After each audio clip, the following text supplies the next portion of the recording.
आपने एक कहावत सुनी होगी, जब हमारे आँखों में अरमान होता है तो हमारे सपनों के बीच में कभी उम्र नहीं आती है। हम अपने सपनों के लिए हमेशा आगे बढ़ते रहते हैं, चाहे वो कोई भी उम्र हो।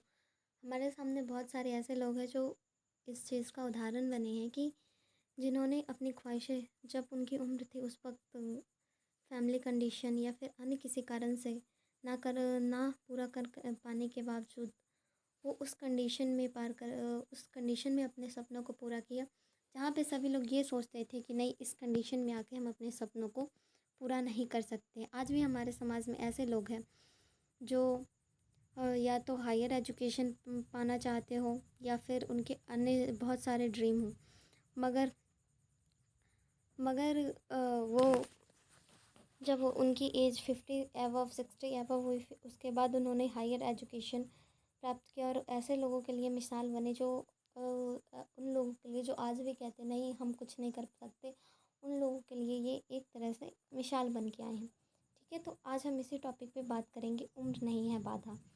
जैसा कि इसमें बताया जा रहा है कि आज का जो हमारा टॉपिक है, तमिलनाडु के वरिष्ठ नागरिकों ने नीट का एग्ज़ाम पास कर नई राह दिखाई है। तो तमिलनाडु के भी 3 ऐसे लोगों ने जो जिनकी एज 60 एबव थी, इन्होंने नीट का एग्ज़ाम पास करके, जो आप जानते हैं कि डॉक्टरी का सबसे एंट्रेंस एग्ज़ाम होता है, जो टफ़ एग्ज़ामों में से एक एग्ज़ाम है, उसे पास करके लोगों के लिए एक नई राह दिखाई है, जो कि हार जाते हैं और कहते हैं कि नहीं, हम कुछ नहीं कर सकते। तो चलिए इसी पे बात करते हैं। तो ये तीनों हैं जिनकी एज है 60, 67 और 68। 3 सीनियर सिटीज़न, जिसमें जो 2 थे वो वकील थे, लॉयर पेशे से लॉयर हैं, और एक जो है वो ग्रेजुएट है। तो ये तीनों हैं। ठीक है, तो अब जानते हैं कि नीट जो है चिकित्सा मतलब कि डॉक्टर के बनने के लिए एकमात्र एंट्रेंस एग्ज़ाम है। इससे पहले जो था नीट में 2022 से पहले तक थे कि जो 25 वर्ष की उम्र के ही जो जनरल कैटेगरी के हैं वो एग्ज़ाम दे सकते हैं, लेकिन 2022 के बाद इसे हटा दिया गया और कहा गया कि अब कोई भी उम्र व्यक्ति की परीक्षा में भाग ले सकता है। कोई भी व्यक्ति, उसकी जो उम्र है वो किसी भी एग्ज़ाम में बाधा नहीं बन सकती है।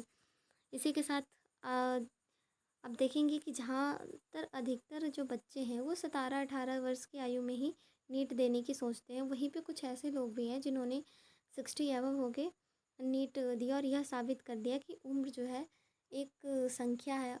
अगर आप शिद्दत से किसी चीज़ को चाहोगे पाना, तो कहते हैं कि अगर हम किसी चीज़ को शिद्दत से चाहते हैं तो पूरी कायनात हमें उसे मिलाने में लग जाती है। तो यहीं भी वो बात है कि इन्होंने बता दिया कि उम्र सिर्फ एक संख्या है और ये हमारे ड्रीम के बीच में नहीं आ सकती। अब जैसा कि इसमें जो मेन जो खबर है वो क्या है, ये तमिलनाडु के 3 वरिष्ठ नागरिक थे जिन्होंने हाल ही में 2025 में ये एग्ज़ाम पास किया। और इन उम्मीदवारों में जो 2 थे वो मैंने पहले बता दिया, पेशे से वकील थे और एक शिक्षक थे। और इनका जो है सबसे मेन जो इसमें मुद्दा है वो सरकारी स्कूल कोटे के तहत आवेदन। ठीक है, अब ये जो है ये पहली बार हुआ है कि इस आयु के वर्ग के लोग भी जो है सरकारी आरक्षण के तहत मेडिकल सीट की मांग कर रहे हैं।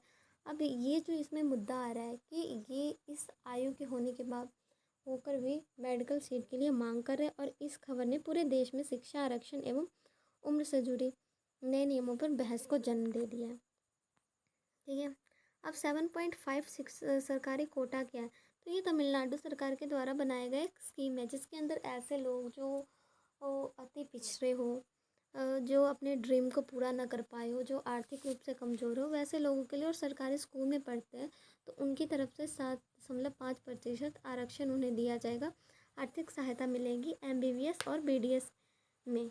और अब ये वरिष्ठ नागरिकों के द्वारा भी इस कोर्ट में आवेदन किया गया है। और जब इन्होंने आवेदन किया तो इससे नीति और नैतिकता पर सवाल उठा, क्योंकि क्या यह तरीका सही है? क्योंकि इसमें हमने देखा है कि 2 जो हैं वो पेशे से वकील है। अब आप जान सकते हैं कि अगर कोई लॉयर होगा तो उसके पास इतने पैसे तो होंगे कि हाँ वो कर सकता है, या फिर कोई उसके पास इनकम का सोर्स है। और एक जो है उसमें से एक जो है ग्रेजुएट पर्सन है। तो और यहाँ पे जो है एक तरफ ये नीति और नैतिकता का टकराव है, जहाँ एक और जो है अवसर की समानता है कि हमारा जो मौलिक अधिकार है, फंडामेंटल राइट्स है, वो कहता है कि हम किसी को भी उसके अधिकार से वंचित नहीं कर सकते। वहीं दूसरी तरफ वंचितों की प्राथमिकता भी ज़रूरी है कि अगर ऐसे ही सभी लोग इस तरह के अधिकार का यूज़ करके करेंगे तो जो सच में इसका जो हकदार है उन्हें नहीं मिल पाएगा। तो ये इसमें उद्देश्य है। तो अब इस कोटे का उद्देश्य जैसे मैंने पहले बता दिया 7.5 विशेष रूप से सामाजिक एवं शैक्षणिक रूप से पिछड़े छात्रों के लिए, और इसका मकसद उन छात्रों को मौका देना था जो संसाधन की कमी के कारण पिछड़ जाते हैं। अब मौजूदा स्थिति क्या है कि वरिष्ठ नागरिकों में से 2 शिक्षित और पेशेवर है, ठीक है। पहले से ये शिक्षित भी और पेशेवर भी है। तो क्या ये जो कोटा है वो मूल भावना के अनुरूप है? क्या युवा वंचित छात्रों को अवसर को सीमित नहीं कर सकता है? अगर ये ले लेंगे तो इससे जो सच में इसके जो हकदार हैं क्या वो उनके लिए ये जात की नहीं होगी? क्योंकि पक्ष में अब देखिए किसी भी चीज़ का जो होता है एक पक्ष होता है और एक विपक्ष होता है। अब पक्ष में और विपक्ष दोनों में, एक में समर्थन एक में आलोचना। तो एक कह रहा है कि उम्र बाधा नहीं होनी चाहिए, दूसरा कह रहा है यह कोटा जो है, हम भी नहीं कह रहे कि उम्र बाधा होनी चाहिए, मगर यह कोटा वंचित युवाओं के साथ था, किंतु वो जो है वो पेशे से वकील है। वहीं पे दूसरा कहते हैं कि जीवन भर सीखने का अधिकार है। देखिए एक तरफ जो है हमारा संविधान जो है सभी को सीखने का अधिकार दे रहे हैं, तो उसी पे विपक्ष कह रहे हैं पहले से सफल पेशेवर इसका लाभ ले रहे हैं कि वो तो पहले से ही जो है सफल है, तो उन्हें इसकी क्या ज़रूरत है। फिर एक तरफ समर्थन वाले कह रहे हैं कि ये एक तरह से प्रेरणा का स्रोत भी बन सकते हैं। तो फिर ये विपक्ष कह रहे हैं कि मेडिकल क्षेत्र में कठिन ट्रेनिंग उम्र में बाधा बन सकती है। इसी के साथ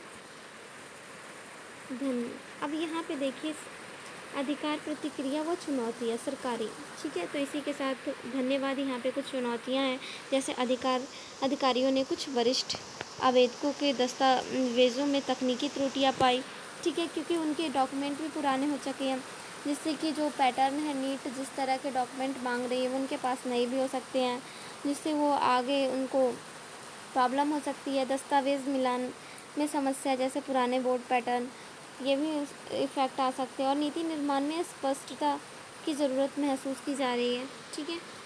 अब इसके अलावा हमें यह निष्कर्ष मिलता है कि सीखने की कोई उम्र नहीं होती है और ना कोई सीमा होती है। और यह घटना बताती है कि शिक्षा उम्र में बाधा नहीं है, लेकिन नीतियों में स्पष्ट दिशा होनी ज़रूरी है ताकि उनका दुरुपयोग ना हो। अगर उन्हें स्पष्ट दिशा बताया गया होता कि हाँ, उन्होंने कहा कि जो सरकारी स्कूल में पढ़े हैं, तो अगर ये बताया गया होता जो पहले से ही इनकम जिनकी अच्छी है वो नहीं कर सकते, तो एक तरह से इसमें दिशा भी होनी ज़रूरी है। और सरकार को संतुलन बनाना होगा प्रेरणादायक प्रयास एवं प्राथमिकता प्राप्त वर्गों के बीच में, ठीक है। इसी के साथ थैंक यू।